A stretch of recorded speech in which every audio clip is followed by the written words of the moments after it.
The purpose of accounting is to determine the performance of a business. To start, the accounting equation states that total assets equal total liabilities and shareholders' equity, and that it should always be balanced.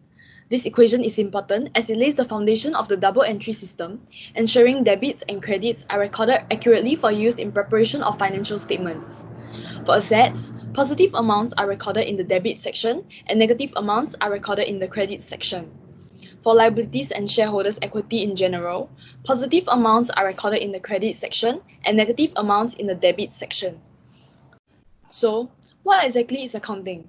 Accounting is the process of summarizing, reporting, analyzing, interpreting, and recording of financial information to be provided to internal and external users. Examples of internal users are managers and employees, whereas examples of external users are creditors and investors. So, to whom does accounting apply? It is to these forms of businesses: service, trading, or manufacturing. These businesses can be either a sole proprietorship, a partnership, or a limited company.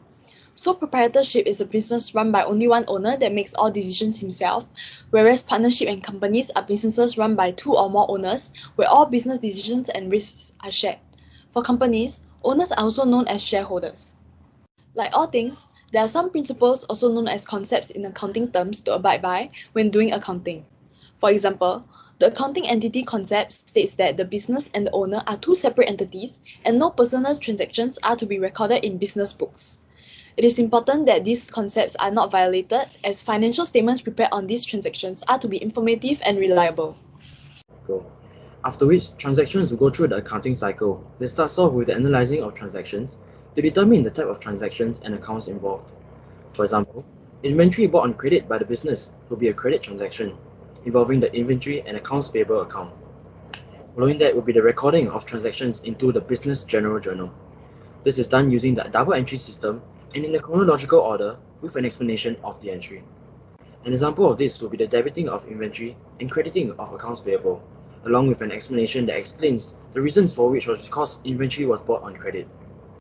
This is then followed by the posting of the entry to the general ledger into its respective individual accounts so as to obtain the ending balances for each.